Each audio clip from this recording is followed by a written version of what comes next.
रजब Tayyip Erdogan ने एक बहुत मुश्किल मार्का लड़ा है। 28 मई पोलिंग का दिन और हतमी नतायज 29 मई को आए। क्या आपको 29 मई के दिन की अहमियत याद है? मुझे यकीन है कि तैयब एर्दोगान भी इस दिन की अहमियत पर नजर जमाए हुए होंगे। 29 मई 1453 को सुल्तान मोहम्मद फातेह ने कुस्तुनतुनिया फतह किया। क्या इस दिन तैयब एर्दोगान इस्तांबुल में एक और फातेह के तौर पर दाखिल हो रहे हैं? अस्सलाम वालेकुम दोस्तों, आपको याद होगा कि तैयब एर्दोगान ने तुर्किया के दरवाजे हमसाया ममालिक के शहरियों के लिए खोले थे। एक अंदाजे के मुताबिक इस वक्त लगभग 40 लाख शामी मुहाजिरीन तुर्किया में रह रहे हैं। वो गैर मुल्की अलग हैं जो शहरियत के हसूल के लिए तुर्किया में मुकीम हुए थे और यहाँ अब इनकी जायदादें भी हैं। सबसे ज़्यादा तादाद में अरब हैं जो शाम और लेबनान समेत मुख्तलिफ अरब मुल्कों से आकर यहाँ आबाद हुए हैं। शाम और लेबनान में खाना जंगी के बाइस वहाँ के लोगों के लिए तुर्किया ही जाए आफियत मालूम होती है। फितरी तौर पर वो सब तैयब एर्दोगान और इसकी पार्टी को अपना मोहसिन और हमदर्द समझते हैं, लिहाजा वो तैयब एर्दोगान के लिए इंतखाबात में ज़ोर व शोर से हमायत मांगते रहे हैं और ख़ुद इनका वोट भी एर्दोगान को ही पड़ा है। अगरचे ये वोट इतनी बड़ी तादाद में नहीं थे कि तुर्किया के इलेक्शन को फैसला कुन बना सकते।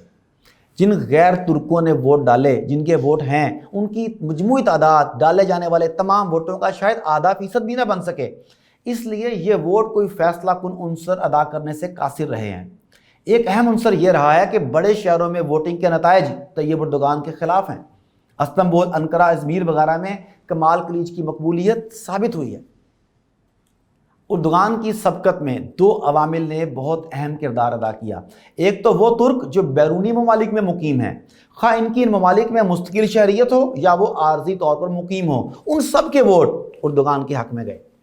जर्मनी और फ्रांस में मुकीम तुर्कों ने तो खुलकर एर्दोगान के हक में मुहिम चलाई। दूसरे आखिरी 2 माह में एर्दोगान की भरपूर इंतखाबी मुहिम और अवाम को दी गई कई सहूलतें। पोलिंग से सिर्फ 5 दिन पहले एर्दोगान ने सरकारी मुलाजमीन की तनख्वाहें 45% बढ़ाने का ऐलान किया। उन्होंने पब्लिक वर्कर की कम अज़ कम तनख्वाह 15,000 टर्किश लीरा यानी कमोबेश 768 अमरीकी डॉलर्स पाकिस्तानी 2,20,000 रुपये मुकर्रर की, जो यकीनन महंगाई के हमारे लोगों के लिए बहुत खुशकुन था।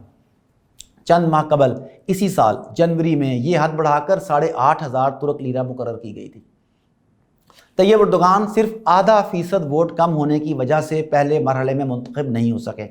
दूसरा मरहला सिर्फ 2 हरीफों यानी तैयब एर्दोगान और कमाल खलीज ओगलो के दरमियान था। तुर्क सदारती इंतखाब में ये 2 बड़े पहलवान मद्दे मुकाबिल हुए। एर्दोगान सदर बने हैं तो इनकी पार्लियामेंट में अक्सरियत उन्हें पहले से ज़्यादा ताकतवर सदर बना देगी। वो मुश्किल फ़ैसले करने की पोजीशन में होंगे। जो हालात नज़र आते हैं यही रास्ता मुस्तहकम तुर्किया का हो सकता है और बज़ाहिर इसी तरह वो मौजूदा मुआशी गर्दाब से भी निकल सकेगा जिसमें वो मुसलसल फंसा हुआ है। AK पार्टी और रजब तैयब एर्दोगान ने एक बहुत मुश्किल मार्का लड़ा है और सुरखरू होकर निकले हैं। 28 मई पोलिंग का दिन और हतमी नतायज 29 मई को आए। क्या आपको 29 मई के दिन की अहमियत याद है? मुझे यकीन है कि तैयब एर्दोगान भी इस दिन की अहमियत पर नज़र जमाए हुए होंगे।